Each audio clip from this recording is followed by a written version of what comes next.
Hi, welcome to Conversion Conversations. This is Cameron, and today I'm taking a look at Transformers Generations Age of the Primes Sky-Byte. We have Sky-Bytes from Robots in Disguise 2001. It is a fantastic looking rendition of the character. I think a little more cartoon accurate. The original Sky-Byte, the toy, was a repaint of Cyber Shark from Beast Wars. And then the design got updated a little bit in the cartoon. So now we have something that really is kind of going for that cartoon look. As such, we've got kind of a smaller head, a little more, I'd say, anime style eye. It's more of a characterful face. A little bit of a wider midsection here rather than the original toy just slopes downward all the way. Here we've got a bit of a belly. We also have some additional articulation, which I really appreciate. The tail is a little less big than the original, but I think that's just putting things in proportion. We do have the mouth can open and close. We can remove this gun piece, so we can open and close it completely. He can get kind of real narrow in the water. I really like that. We do have a head that can go up and down, so you know, if he's poking out his head out of the water and talking, he can do that, which is fantastic. I really love the way this was sculpted. The way this neck joint piece is shaped to allow for that extra plastic is fantastic. We've got a pretty wicked looking dorsal fin. We've got side fins. They're not ball joints like the original, but they can swivel, which is nice. They are pegged in.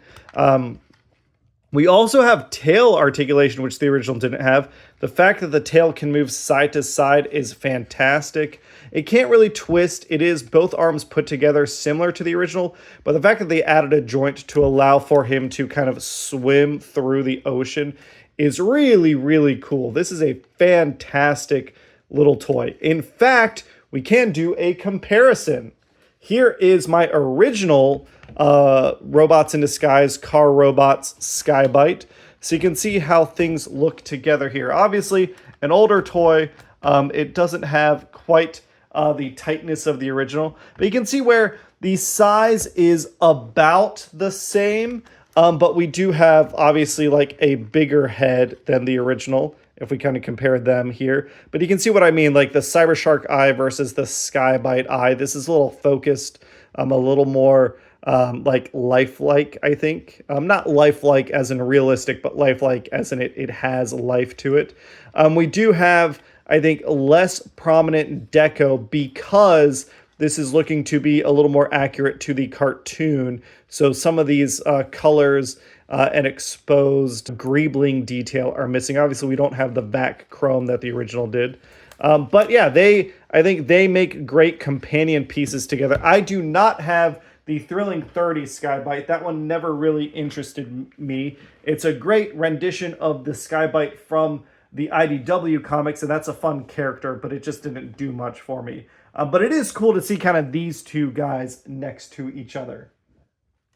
Sky-Byte is also surprisingly true in his transformation. We can start in at the very front. We just want to pull his jaws and separate them out from his head. That lets us get the head up and out of the way a little bit, like so. We can come in here. We can separate on the back end his two arm pieces, pulling his hand piece down. We can separate out his flanks. Fish have flanks, right? So bringing those pieces out. And again, like the layout, I think just because of the nature of the character design has to be pretty similar to the original. With these pieces out of the way, we can separate these side pieces, which wiggle out and rotate. Same thing on this side. We just want to wiggle it out and rotate it. That gives us room to bring down and disengage these leg pieces. They're connected to the back piece, like so.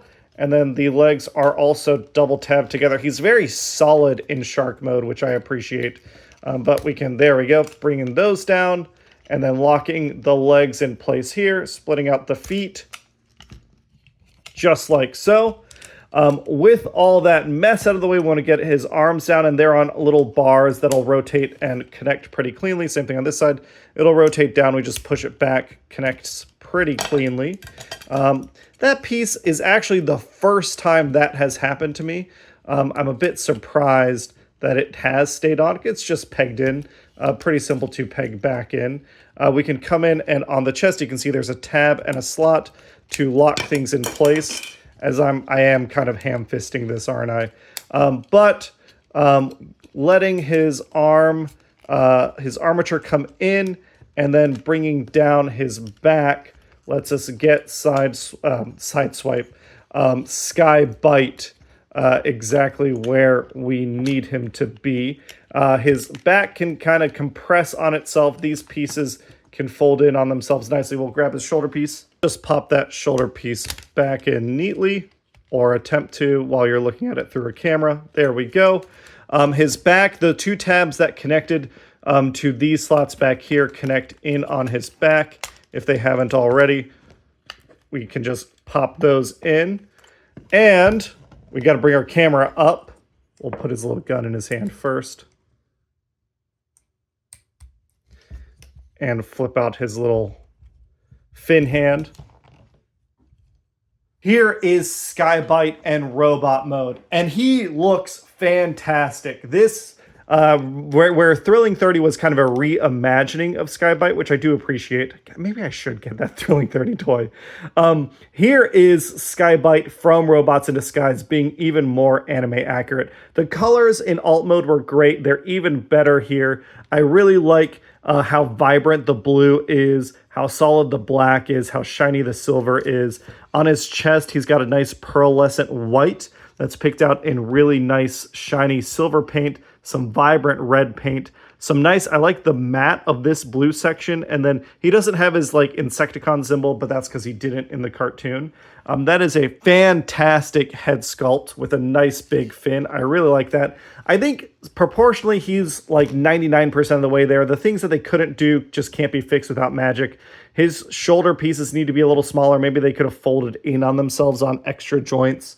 But other than that, I think he looks really, really good. He's got great head articulation and a really nice handle to get that waggle. His shoulder pieces can move out of the way so he can get 360 on his shoulders. This piece kind of cuts in a little bit, so he can't quite go 90 degree there. He does have bicep swivel. He does have a 90 degree bend.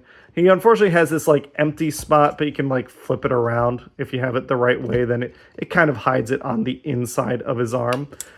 He doesn't get impeded by his shark pieces at all, so he does have waist swivel, which I appreciate. He can do a full Van Damme.